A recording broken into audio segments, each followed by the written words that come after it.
Hey everybody, my name is Dr. Found, and I'm not qualified to be a doctor.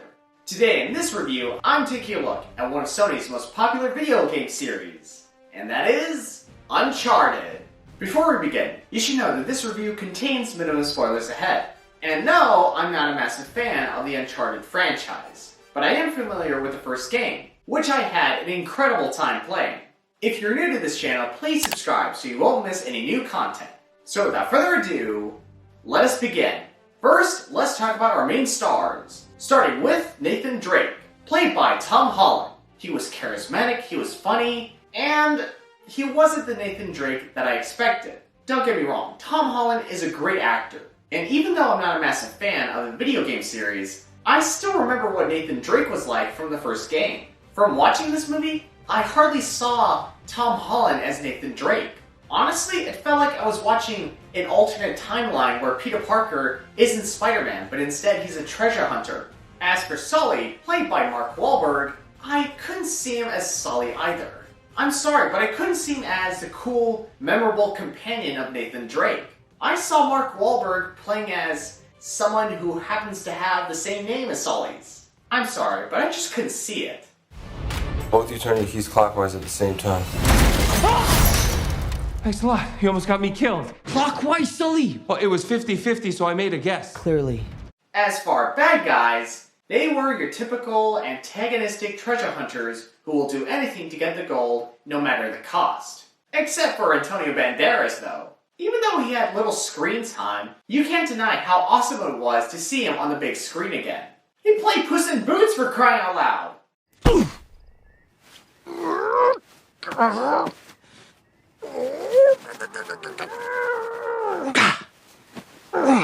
Feed me, if you dare. And speaking of treasure hunting, when we see our characters solving puzzles, figuring out where to go next, and venturing into mysterious caverns, I was invested and I wasn't completely bored. However, I have to admit, the treasure hunting segments weren't that intriguing, cause there have been numerous adventure films before that have gone this similar route. As for the action was entertaining and creative, but you wouldn't feel the intensity or feel a sense of adrenaline because you wouldn't believe that our characters are in danger. For instance, the plane sequence. At first, you would get excited as you see Nathan Drake dodging every obstacle thrown at him. But when he gets knocked out of the plane, the rest of the sequence is ridiculous and illogical. Honestly, it felt like I was watching an action scene from a Xander Cage movie.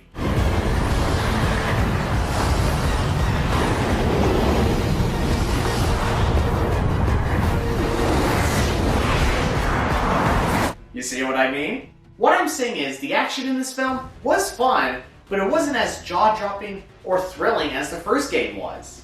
When I played the first game, I remember how much I was terrified for Nathan's life when I had to fight these creepy monsters. Eddie, get back here!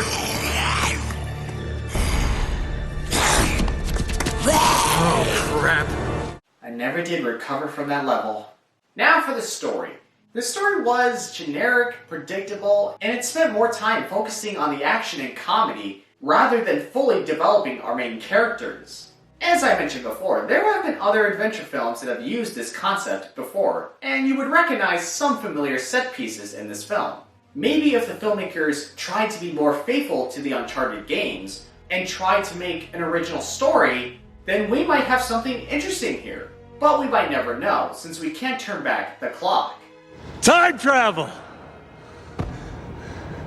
Overall, my friends, we got ourselves another mixed bag here. It's no surprise that this film failed to meet the expectations of many Uncharted fans. But in all fairness, I didn't have a horrible time watching this movie. It's got some good action scenes, and the chemistry between Mark Wahlberg and Tom Holland was pretty good.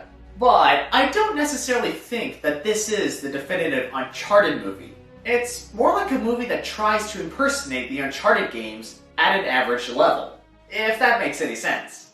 And seeing as how this film earned $51 million in its first opening weekend, it's highly likely that they will make a sequel. Until then, let's hope the second film surpasses its predecessor. Uncharted scores a 7.5 out of 10. Well guys, that's the end of my review. I hope you enjoyed it. If you did, please hit like, and please consider following me on Instagram at Dr. Felonratsets for updates on my channel. And as always, I will see you guys in our next appointment.